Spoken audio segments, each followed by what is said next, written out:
I'm going to show you a quick recipe for making fudge from common kitchen ingredients. And it only uses a microwave, and it shouldn't take too long. And usually I don't make it without marshmallows, but because it's Valentine's Day, I thought I'd add some marshmallows and see what that's like. I got the idea for this fudge from making my own chocolate frosting, which most people, if you've made it, would know that that includes butter, half and half or milk, cocoa powder, vanilla flavoring.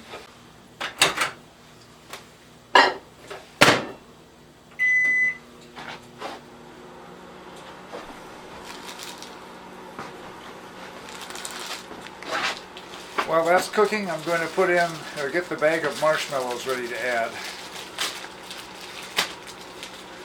If you've ever microwaved marshmallows, it can be an exciting experience because they grow very fast while they're being microwaved, so you have to watch it while it's happening. You can also use this time to butter your pan.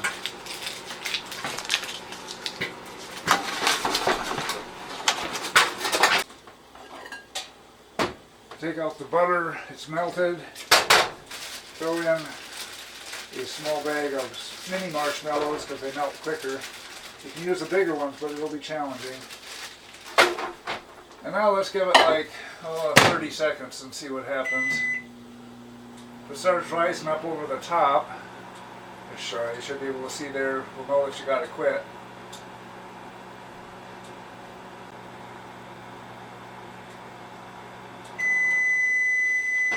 No action, so we're going to try another 30 seconds.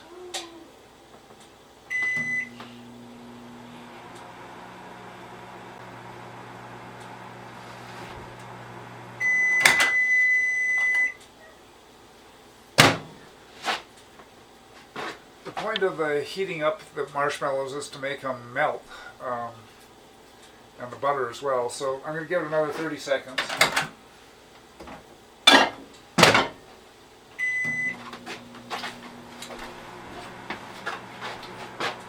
And I'll be ready with a wooden spoon to stir up the whole thing when it gets ready. And I'm going to measure out anywhere from a half a cup to a cup of cocoa, depending on how rich in chocolate you like your flavor. I'm going to go for 3/4 of a cup.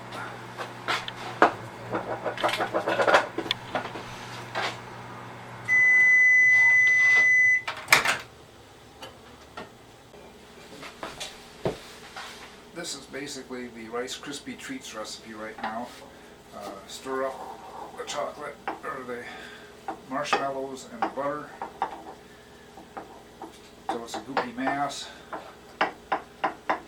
Throw in the cocoa.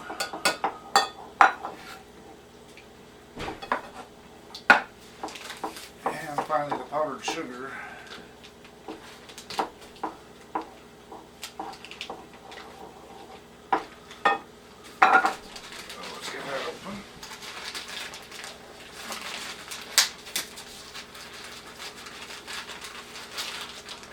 Scissors would come in handy, wouldn't it?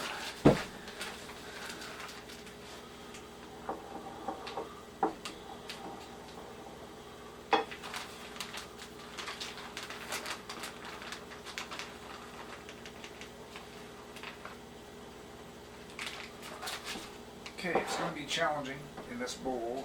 This is you may want to transfer it into a larger bowl. But part of what the milk is for is to condense down the powdered sugar into something more like fudge. And the vanilla also does that a little bit. I put in about a tablespoon or so.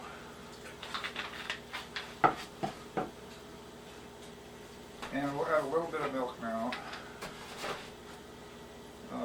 About a tablespoon. And get it stirring in the middle. And remember, the milk is cold. It's going to sort of set up the marshmallows. The marshmallows and the butter are what provide the setting up of the fudge when it gets cool.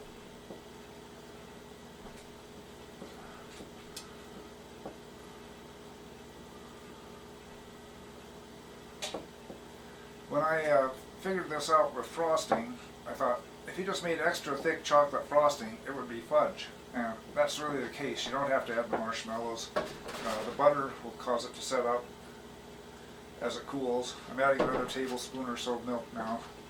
And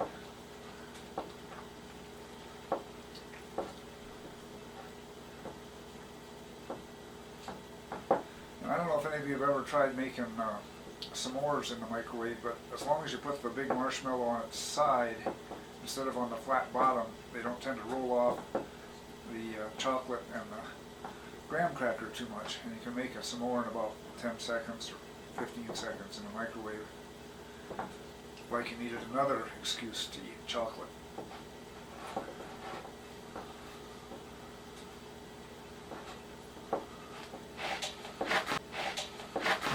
Okay, so the only thing you're really doing is stirring. It's easier to do that standing up than sitting down.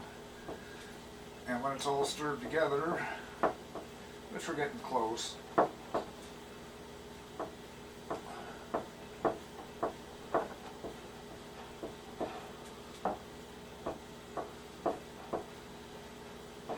we're going to turn it out into the greased pan and let it cool. And you'll have marshmallow fudge. Fortunately, right here, right now, it's about 10 degrees outside, so cooling it doesn't take all that long. And of course, there's always licking out the bowl, too. Okay, starting to look fudgy now, isn't it? Okay, so the only other utensil that's very handy is a rubber spatula, which I'll get to transfer into this pan.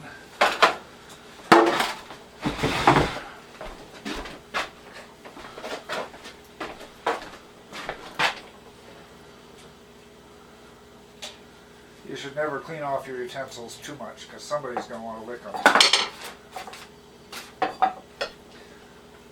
Okay, you turn it into the pan.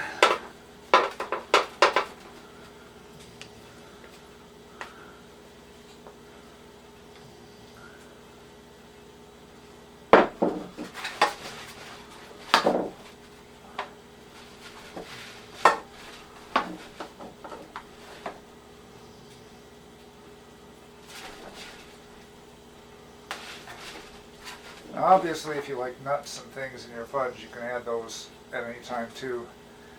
Kind of a purist when it comes to fudge. Marshmallows as far as I go. Okay, there you go. Fudge in about 10 minutes.